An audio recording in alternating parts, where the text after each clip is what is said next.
ఇది పేరుకి reservation coach కానీ దీని పరిస్థితి అయితే చూస్తున్నారు కదా. ఇది కథ. బాణం విల్లు ఏదైతే ఉంటుందో ఆ ఆకారంలో టెంపుల్ అయితే కన్స్ట్రక్షన్ చేయడం జరిగింది. అమరావతి ఎక్స్ప్రెస్ అది 4th స్టేషన్. ఇది పలాస ఇచ్చాపురం. పక్కన బెడితే పెట్టారు, కాకపోతే ఇక్కడ ఫ్యాన్లు తిరగట్లే, ఏం తిరగట్లే. ఓన్లీ ట్రైన్ రన్ అయినప్పుడు మాత్రమే తిరుగుతున్నాయి. వ్యాప్ 7 లోకోతో అయితే వస్తుంది. విశాఖ ఎక్స్ప్రెస్ అది వచ్చేటప్పటికి పూరి ట్రాక్ అది. సో రైట్ టైం కి మన ట్రైన్ అయితే భువనేశ్వర్ నుంచి తీస్తారు. Hi guys, good morning and welcome back to the channel. ఈ రోజు అయితే మళ్ళీ మనం కొత్త ట్రైన్ జర్నీతో మీ ముందుకైతే వచ్చేసాను. నా బ్యాక్ సైడ్ కనబడుతుంది ఏంటంటే భువనేశ్వర్ రైల్వే స్టేషన్. ఇది ఏంటంటే 6th ప్లాట్ఫామ్ సైడ్ అనమాట, అంటే బ్యాక్ సైడ్. స్టేషన్ ఏం లేదనుకోకండి, అక్కడ ఇంకా కన్స్ట్రక్షన్ అయితే అవుతుంది. Second 22819 Visakhapatnam super fast express 8:15 కి 5th ప్లాట్ఫామ్ మీదకి అయితే ఇచ్చారు. ఈ 6th ప్లాట్ఫామ్ మీద 18426 దుర్గ్ నుంచి పూరి ఎక్స్ప్రెస్ అయితే ఆగి ఉంది. మనం దీని పక్క ప్లాట్ఫామ్ మీదకి వెళ్ళాలి. ఆల్రెడీ మన ట్రైన్ అయితే అక్కడ రెడీగానే ఉంది. ఎస్కలేటర్ ఉంది, నో ప్రాబ్లం. త్వరగానే ఆలోచన మెట్లన్నీ ఎక్కలేదు. టైం కూడా ఆల్రెడీ 8:05 అయితే ఇంకో 10 minutes ఉంది మన ట్రైన్ స్టార్ట్ అవడానికి. ఇదే మనం ఎక్కువ ట్రైన్ అయితే Visakhapatnam intercity super fast express Visakhapatnam Koraput Visakhapatnam Bhubaneswar. And మేము సెకండ్ సీటింగ్ రిజర్వేషన్ చేసుకున్నాము. ఇక్కడ నుంచే స్టార్ట్ అవుతుంది కదా, సో దానివల్ల ఏమో రీజన్ మనకైతే తెలియదు, కానీ అన్రిజర్వ్డ్ కోచెస్ కూడా మొత్తం ఖాళీగానే ఉంది. ఈవెన్ దీనికి సెకండ్ ఏసీ చైర్ కార్ కూడా ఉంది. C1 ఒకటే ఉంది ఏసీ చైర్ కార్. ఈ ట్రైన్ కి వచ్చేటప్పటికి మనకి 6 అన్రిజర్వ్డ్ కోచ్లు అయితే ఉంటాయి. అలాగే 2 వచ్చేటప్పటికి సెకండ్ సీటింగ్ రిజర్వేషన్ ఉంటాయి, D1 D2 ఉంటాయి. అండ్ ఒకటి AC second class chair car అయితే ఉంటుంది. సో టైం అయితే చూస్తున్నారు కదా, 8:17 అయితే అయింది. సో రైట్ టైం కి మన ట్రైన్ అయితే భువనేశ్వర్ నుంచి తీస్తారు. ఇప్పుడు 8:17 కి 2 minutes ఉంది, కానీ ఎగ్జాక్ట్ టైం కి అయితే మన ట్రైన్ ఇక్కడ నుంచి స్టార్ట్ అయిపోయింది. అండ్ విశాఖపట్నం రీచ్ అయ్యేటప్పటికి టైం వచ్చేటప్పటికి 3:15. మరి చూడాలి ఏ టైంకి వెళ్తుంది ఏంటి అనేది. భువనేశ్వర్ స్టేషన్ నుంచి మన ట్రైన్ అయితే మూవ్ అయిపోయింది. మన నెక్స్ట్ స్టేషన్ వచ్చేటప్పటికి కుర్దా రోడ్. ఇక్కడ నుంచి 20 kilometers అయితే ఉంటుంది. అండ్ కుర్దా రోడ్ దగ్గర నుంచి మనం డైవర్షన్ అయితే తీసుకోవాలి. ఒకవేళ పూరి టెంపుల్ విజిట్ చేయాలంటే సెపరేట్ ట్రాక్ అయితే ఉంటుంది. ఈ రోజు మనం ట్రావెల్ చేసేది భువనేశ్వర్ నుంచి విశాఖపట్నం వరకు టోటల్ గా 443 kilometers. Welcome to Khurda road. మన జర్నీలో ఫస్ట్ స్టాప్ ఇది. ఈ స్టేషన్ కోడ్ వచ్చేటప్పటికి KUR. భువనేశ్వర్ స్టేషన్ అనేది ఎంత ఫేమస్, ఈ కుర్దా రోడ్ స్టేషన్ కూడా అంతే famous. So Khurda road station అయితే మనం ఆల్రెడీ క్రాస్ చేసేసాం. సో ఇక్కడ నుంచి మీకు వేరే ట్రాక్ అయితే నేను చూపిస్తాను. ఆ చివరి ట్రాక్ ఏవైతే ఉన్నాయో అవి డైవర్షన్ అయితే తిరుగుతాయి. పూరి వెళ్లే ట్రైన్స్ అన్ని కూడా మొత్తం ఆ ట్రాక్ లోంచి అయితే వెళ్తాయి. ఇది మెయిన్ లైన్ అనమాట. ఇప్పుడు మనం వెళ్ళేది ఏంటంటే మెయిన్ లైన్. విశాఖపట్నం వెళ్ళేదంటే స్ట్రైట్ వెళ్ళిపోతుంది. సో ఇక్కడ ఆ చివరి ట్రాక్ అయితే చూస్తున్నారు కదా, అది వచ్చేటప్పటికి ఆ లెఫ్ట్ సైడ్ డైవర్షన్ అయితే జరిగింది. అది వచ్చేటప్పటికి పూరి ట్రాక్. అది ట్రైన్లు బస్సులు మొత్తం ఏది పడితే అది. ఈ రూట్ అంతా భువనేశ్వర్ ఈ కుర్దా రోడ్ అంతా ఫుల్ బిజీగా ఉంటుంది. July 7th ఆ టైంకి రథయాత్ర, జగన్నాథ స్వామి రథయాత్ర అంటే ఎలా ఉంటుందో తెలుసు కదా. మన ట్రైన్ ఇప్పుడు స్పీడ్ అయితే చూస్తున్నారు కదా ఎంతలో ట్రావెల్ చేస్తుందో, 108. ఇది పాత ICF కోచ్ కాబట్టి 110 అనేది మాక్సిమం ఉంటుంది. అండ్ ఇక్కడ మాక్సిమం కూడా చూడండి 111 కూడా టచ్ అయింది మన జర్నీలో. మన జర్నీలో రెండో స్టేషన్ అయితే వచ్చేసింది నిరాకర్పూర్. మొత్తం ప్లాట్ఫామ్ అయితే ఖాళీగా ఉంది.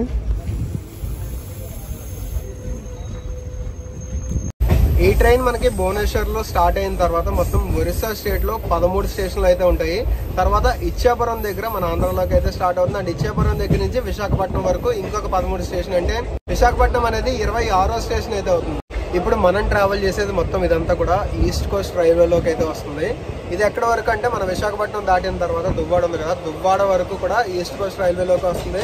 ఆ తర్వాత మొత్తం అంతా కూడా సౌత్ సెంట్రల్ రైల్వేలోకి వస్తుంది. స్టార్టింగ్ లో నేను విశాఖపట్నం 3:15 అని చెప్పాను కదా, బట్ రైట్ టైం వచ్చేటప్పటికి 3:25 కి 3:15 అయితే కాదు. సో చూడాలి మరి అక్కడికి వెళ్ళేటప్పటికి టైం కవర్ చేస్తారా లేకపోతే లేట్ లోనే నడుస్తుందా ఏంటనేది. ఇప్పుడే బలోగన్ స్టేషన్ కి అయితే వచ్చేసాం. ప్లాట్ఫామ్ నెంబర్ 1 మీదకి అయితే ఇచ్చారు. ప్లాట్ఫామ్ నెంబర్ 2 అయితే ఇది. సో ఈ 2 మీదకి ఇప్పుడే విశాఖ అనౌన్స్మెంట్ అయితే అయింది. ఇప్పుడు టైం వచ్చేటప్పటికి 10:30 అయింది. ఇప్పటికే మన ట్రైన్ నియర్లీ ఒక 25 minutes లేట్ లో నడుస్తుంది. అదిగోండి వచ్చేస్తుంది విశాఖ. వ్యాప్ 7 లోకోతో అయితే వస్తుంది విశాఖ ఎక్స్ప్రెస్.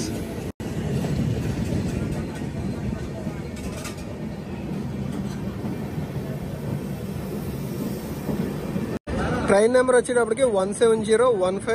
అదే సేమ్ మనకి సికింద్రాబాద్ నుంచి భువనేశ్వర్ వచ్చేటప్పుడు అయితే 17016.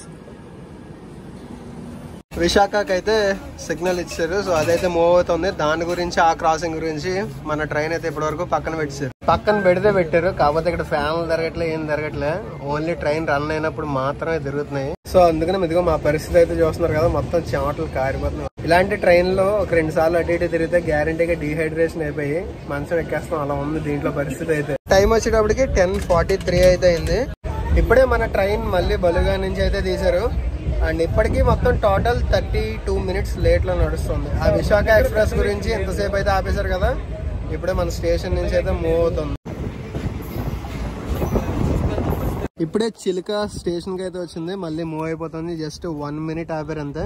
ప్లాట్ఫామ్ నెంబర్ 3 మీదకి అయితే ఆపారు.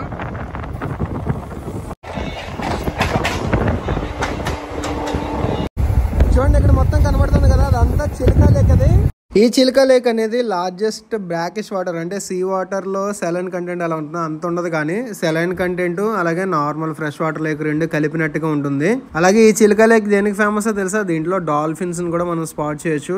చిలుక లేక్ లో బోటింగ్ కూడా ఉంటుంది. 1 ఇయర్ బ్యాక్ అనుకుంటా నేను ఎక్స్ప్లోర్ చేసిన ఆ వీడియోస్ కూడా డీటెయిల్ గా మన దాంట్లో అయితే ఉన్నాయి, చిలుక లేక్ లో బోటింగ్ చేసినవి. ఈ చిలుక లేక్ అనేది మన ఇండియాలో మాత్రమే కాదు, వరల్డ్ లోనే one of the largest brackish water lake ఇది. అలాగే దీంట్లో చాలా మైగ్రేటరీ బర్డ్స్ ని కూడా మనం స్పాట్ చేయొచ్చు.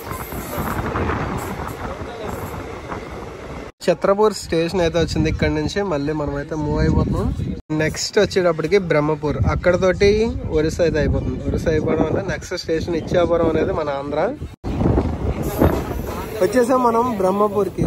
ప్లాట్ఫామ్ నెంబర్ 2 మీదకి అయితే ఇచ్చారు. ఇప్పుడు టైం వచ్చేటప్పటికి 11:52 అయితే అయింది. బ్రహ్మపూర్ దగ్గరికి రీచ్ అయ్యేటప్పటికి ఇప్పటికి 1 అవర్ 12 మినిట్స్ లేట్ లో అయితే ఉంది. మన టోటల్ జర్నీ వచ్చేటప్పటికి 443 కిలోమీటర్లు. అండ్ దీనికి టికెట్ చార్జ్ చేసింది ఏంటంటే, రిజర్వేషన్ చేసుకున్నాం సెకండ్ సీటింగ్ కాబట్టి 180 రూపాయలు అయితే చార్జ్ చేశారు.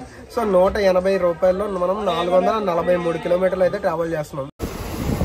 సెకండ్ సీటింగ్ మన చైర్ కార్ రిజర్వేషన్ ఉన్నా సరే, ఇవి కొత్తగా ఇప్పుడు రత్నాచల్లో ఉంటాయి కదా, ఆ టైప్ ఏం కాదు. ఇవన్నీ పాత కోచెస్, అంటే నెంబర్స్ అవి ఉంటాయి కానీ కోచెస్ అయితే ఈ టైప్ లో ఉంటాయి. Welcome to Ichchapuram. Ichchapuram railway station అయితే వచ్చేసింది. ప్లాట్ఫామ్ నెంబర్ 1 కి అయితే ఇచ్చారు ఇచ్చాపురం. ఇక్కడి నుంచి మన ఆంధ్రాలోకి అయితే వస్తుంది. మన ఆంధ్ర ఎంటర్ అయిన తర్వాత ఫస్ట్ స్టేషన్. ఇప్పటికే 191 కిలోమీటర్లు అయితే అయింది. మనకి టోటల్ జర్నీ వచ్చేటప్పటికి 443 కూడా, ఇంకా సగం పైన ఉంది మొత్తం జర్నీ. ఇచ్చాపురం స్టేషన్ అయితే మన ట్రైన్ క్రాస్ చేసేస్తుంది. ఇప్పుడు టైం వచ్చేటప్పటికి 12:25 అయింది. క్రౌడ్ ఏముంటారులే అనుకున్నాను, కానీ ఇచ్చాపురం స్టేషన్ లో చాలా మంది ఎక్కారు ఈ ట్రైన్ కి. ఇప్పుడే సోంపేట రైల్వే స్టేషన్ కి అయితే వచ్చింది. మనకి ఆపోజిట్ ప్లాట్ఫామ్ లో అయితే చూస్తున్నారు కదా, సికింద్రాబాద్ టు భువనేశ్వర్ విశాఖ. ఇందాక విశాఖ ఏమో అటు సికింద్రాబాద్ సైడ్ వెళ్ళేది, ఇది వచ్చేటప్పటికి భువనేశ్వర్ సైడ్ వెళ్ళేది అయితే ఉంది ఇక్కడ. ఇప్పుడే సోంపేట నుంచి మన ట్రైన్ అయితే స్టార్ట్ అయిపోయింది. సో సోంపేటలో చూస్తున్నారు కదా, మన ట్రైన్ లోంచి చాలా మంది అయితే దిగారు.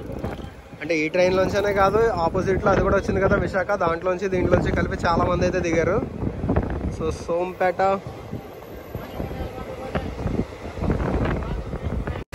మన ట్రైన్ తో పాటు అక్కడ ఫాలో అవుతుంది చూసారా, అది వచ్చేటప్పటికి NH16. అది చెన్నై కోల్కతా హైవే, మన బిలౌడ్ హైవే. మనం చాలా సార్లు దాంట్లో వ్లాగ్స్ చేసాం, చాలా దూరాలు తిరిగాం ఆ హైవేని పట్టుకొని.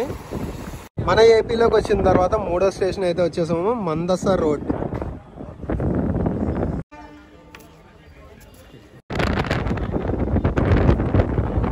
ఫోర్త్ స్టేషన్ ఇది పలాస. క్రౌడ్ చూస్తున్నారు కదా ఇక్కడ ఎంత రష్ ఉన్నారో. మనకి ఒరిస్సాలో స్టేషన్స్ తో పోల్చుకుంటే మన ఆంధ్ర స్టేషన్స్ ఎప్పుడూ రష్ గానే ఉంటాయి. మొత్తం ఇదనే కాదు, ఏ స్టేషన్ తీసుకున్నా కూడా. పలాస అంటే మనకు తెలుసు కదా దేనికి ఫేమస్, జీడిపప్పుకి ఫేమస్. ఇక్కడ నుంచి ఆల్ ఓవర్ ఇండియానే కాదు, చాలా దేశాలకు కూడా ఎక్స్పోర్ట్ అవుతూ ఉంటుంది ఇక్కడ నుంచి క్యాష్యూ అనేది. ఆపోజిట్ సైడ్ ఇప్పుడే షాలిమార్ వాస్కోడిగామా అయితే వచ్చింది, అది కూడా ఇక్కడ స్టాప్ అయితే ఉంది. 18048. సో పలాస అమరావతి ఎక్స్ప్రెస్ అది. సో పలాస స్టేషన్ నుంచి అయితే మనం క్రాస్ చేసాం. పలాస స్టేషన్ నుంచి మన ట్రైన్ అయితే మూవ్ అయిపోయింది. నౌపడ స్టేషన్ అయితే వచ్చేసింది. ఇప్పుడే కోటబొమ్మలి స్టేషన్ అయితే వచ్చింది. విత్ ఇన్ 1 మినిట్ లోనే మన ట్రైన్ అయితే అక్కడి నుంచి మూవ్ అయిపోతుంది. ఇప్పుడు తిలార్ దగ్గరికి అయితే వచ్చాము. తిలార్ స్టేషన్ కి చూస్తున్నారు కదా, భోగి మొత్తం ఎంత రష్ ఉందో. అసలు మా ప్లేస్ నుంచి కదలడానికి లేదు, కదిలితే ప్లేస్ ఉంటుందో లేదో కూడా తెలియదు. రిజర్వేషన్ లేదు, ఏం లేదు. ఈ ట్రైన్ అన్నీ ఒకటే, అంతా జనరల్. ఇప్పుడు టైం 1:55 అయింది. సో గంట లేట్ లో నడుస్తుంది మన ట్రైన్ అయితే. మన జర్నీలో నెక్స్ట్ స్టేషన్ కి అయితే వచ్చేసాం. శ్రీకాకుళం రోడ్ స్టేషన్ ఇది. ప్లాట్ఫామ్ నెంబర్ 4 కి అయితే ఇచ్చారు. మన జర్నీలో నెక్స్ట్ స్టేషన్ ఇది చీపురుపల్లి. దీని తర్వాత ఇంకా మన డెస్టినేషన్ కి అయితే మధ్యలో విజయనగరం ఒకటి ఉంది, సింహాచలం ఉంది. ఆ తర్వాత మనం విశాఖపట్నం అయితే రీచ్ అయిపోతాం. అండ్ ఈ చీపురుపల్లి స్టేషన్ లో అయితే చూస్తున్నారు కదా, ఇక్కడ ట్రాక్ మెయింటెనెన్స్ అయితే జరుగుతుంది అటుపక్క.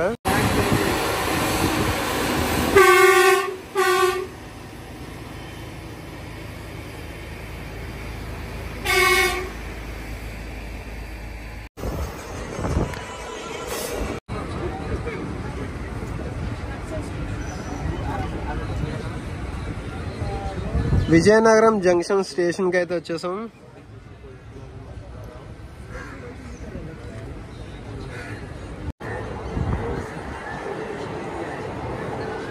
విజయనగరం అంటేనే మనకు తెలుసు కదా, విజయనగరం ఫోర్ట్ ఒకటి ఇక్కడ ఫేమస్. మనం చూడాల్సిన ప్లేస్ లో ఇంకోటి రామనారాయణం టెంపుల్ అని అయితే ఉంటుంది ఒకటి. అది వచ్చేటప్పటికి మనకి బాణం విల్లు ఏదైతే ఉంటుందో ఆ ఆకారంలో టెంపుల్ అయితే కన్స్ట్రక్షన్ చేయడం జరిగింది. మొత్తం 15 ఎకరాల్లో ఆ టెంపుల్ కన్స్ట్రక్షన్ చేయడం అయితే జరిగింది. ఈ రెండు కూడా మంచి ప్లేస్లు విజిట్ చేయాలనుకుంటే విజయనగరం నుంచి.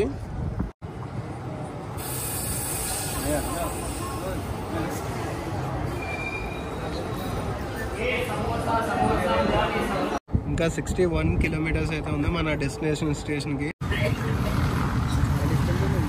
3:25కి యాక్చువల్ గా వైజాగ్ లో ఉండాలి.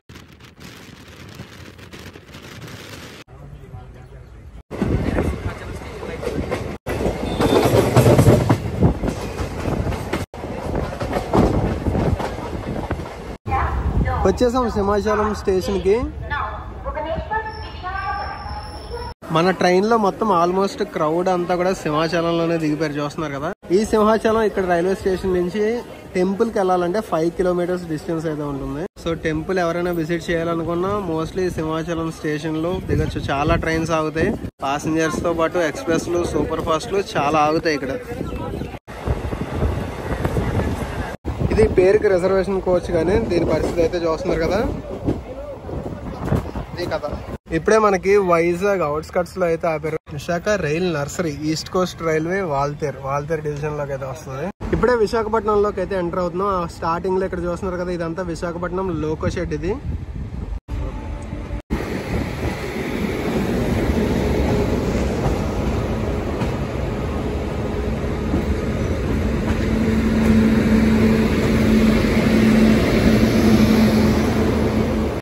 Welcome to Visakhapatnam railway station. ఇప్పుడు టైం చూస్తున్నారు కదా, 4:55 అయితే అయింది. 3:25కి రావాలి, 4:55కి మన ట్రైన్ అయితే విశాఖపట్నం రైల్వే స్టేషన్ కి వచ్చింది. అండ్ ఇది ప్లాట్ఫామ్ నెంబర్ 1 కి అయితే వచ్చింది. విశాఖపట్నం రైల్వే స్టేషన్ కి అయితే వచ్చేసాం. మొత్తానికి ఇప్పుడే ట్రైన్ లోంచి అయితే కింద దిగిపోయాం. ప్లాట్ఫామ్ నెంబర్ 1 మీద ఇచ్చారు.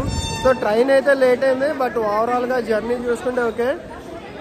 ఆల్రెడీ నేను లాస్ట్ వ్లాగ్స్ లో చెప్పిందే మళ్ళీ చెప్తున్నాను, మనం బడ్జెట్ దగ్గర కాంప్రమైజ్ అయితే స్పీడ్ దగ్గర కాంప్రమైజ్ అవ్వాలి ఏదో ఒకటి. అంటే 443 కిలోమీటర్స్ మనం 180 రూపీస్లో వచ్చాము. కొంచెం నీట్నెస్ ఇంకొంచెం ఇంప్రూవ్ చేస్తే బాగుంటుంది. సో ఇది గైస్ ఈ రోజు మన జర్నీ అయితే. అండ్ ఈ వీడియో అయితే నేను ఎక్కడితో ఎండ్ చేస్తున్నాను. ఈ వీడియో మీకు నచ్చినట్టయితే కనుక లైక్ చేయండి. అలాగే మన ఛానల్ ఫస్ట్ టైం చూసినట్టయితే కనుక సబ్స్క్రైబ్ చేయడం మర్చిపోకండి. మళ్ళీ మనం నెక్స్ట్ వ్లాగ్లో కలుసుకుందాం. అంతవరకు బాయ్ ఫర్ నౌ.